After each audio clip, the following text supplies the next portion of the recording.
जैसे कोई उन्हें देख रहा हो। जैसे ही पानी खोला, पानी की आवाज़ के साथ एक और आवाज़ आई। लोहे की नहीं बल्कि एक पायल की आवाज़ थी। वो औरत उनके ठीक 200 मीटर पर खड़ी थी, पीछे नहीं पास भी आती जा रही थी।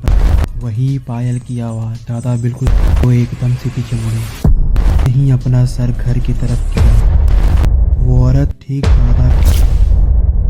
आज जो मैं आपको कहानी सुनाने जा रहा हूँ, ये कहानी मेरे दादाजी ने मुझे सुनाई थी। और जैसे जैसे वो अपनी कहानी सुनाते चले जा रहे थे, वैसे वैसे डर से मेरी हालत ख़राब होती चली जा रही थी। तो चलते हैं अपनी कहानी घूंघट वाली चुड़ैल पर एक स्मॉल इंट्रो के साथ स्टार्ट करते हैं। रुकिए, उससे पहले एक रिक्वेस्ट है, अगर आपको मेरी स्टोरीज पसंद आए तो मेरे चैनल अंधेरी रात को सब्सक्राइब कर दीजिएगा। तो चलते हैं अपनी कहानी पर बिना किसी देरी के। ये कहानी तब की है जब मेरे दादा 40 साल के थे। पहले की समय में लोग अक्सर घर के बाहर सोया करते थे, ज्यादातर मर्द। उस रात चांदनी रात थी और काफी रोशनी भी थी, जिसके कारण दूर की चीजें भी दिख रही थी। दादा उस रात बाहर सोए हुए थे और उनके बगल में दूसरे खाट पर उनके बड़े भाई। आप में से कई लोग होंगे जो जानते होंगे कि फसल में सही समय पर पानी देना कितना जरूरी है, खासकर वो लोग जो गाँव से होंगे। उस रात मेरे दादा को भी पानी छोड़ने खेत में जाना था और पहले के लोग ऐसा अक्सर किया करते थे। उस रात भी मेरे दादा अकेले खेत पर चले गए। जिस खेत में उन्हें पानी छोड़ने जाना था वो खेत गांव से थोड़ा दूर था। दादा ने अपनी लाठी उठाई और आराम से मस्ती में चल दिए। पहले के लोग अक्सर रातों में खेतों पर चले जाया करते थे, क्योंकि वो जल्दी डरा नहीं करते।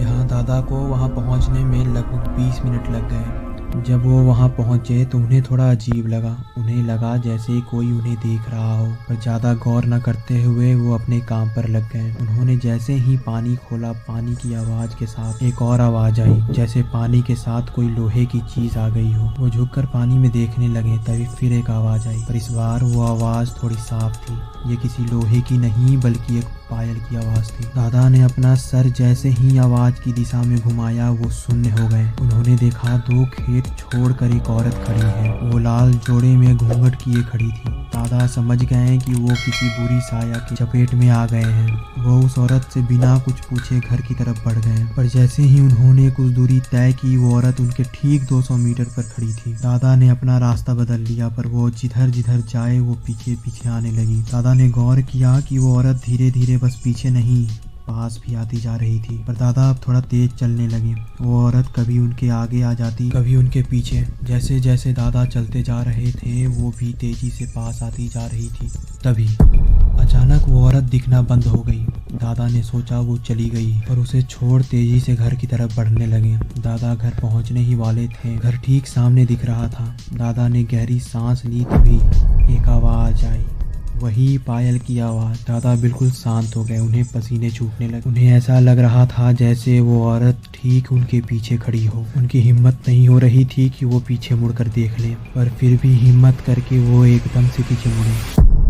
कोई नहीं था वहाँ। अब तक दादा बहुत डर चुके थे। वो बस इतना मना रहे थे कि कैसे भी कर कर घर पहुँच जाएं। उन्होंने जैसे ही अपना सर घर की तरफ किया, वो औरत ठीक दादा के एक हाथ दूर खड़ी थी और दादा को घूरे जा रही थी। दादा बिल्कुल सुन। उन्होंने बताया कि उस औरत का चेहरा बिल्कुल नीला था और उसके चेहरे पर किसी तरह का कोई भाव नहीं था। दादा कहते हैं कि उस समय उनके पास जितनी हिम्मत थी सब जुटाया और जितना दम से भाग सकते थे भागे, पर वो तब तक नहीं रुके जब तक वो घर नहीं पहुंच गए। घर आकर सीधा अपने भाई को उठाया।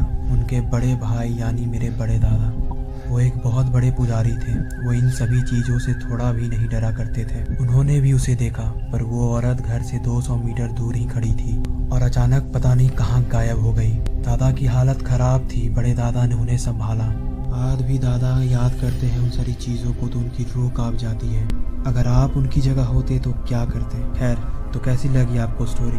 पसंद आई हो तो लाइक शेयर एंड सब्सक्राइब कर दीजिएगा मेरे चैनल अंधेरी रात को, ताकि ऐसे ही डरावनी कहानियाँ आपको सुनने को मिलती रहे। और इस स्टोरी का आपका सबसे फेवरेट पार्ट कमेंट में ज़रूर बताइएगा। तो चलिए मैं चलता हूँ आपके लिए एक और सच्ची डरावनी कहानी ढूंढने।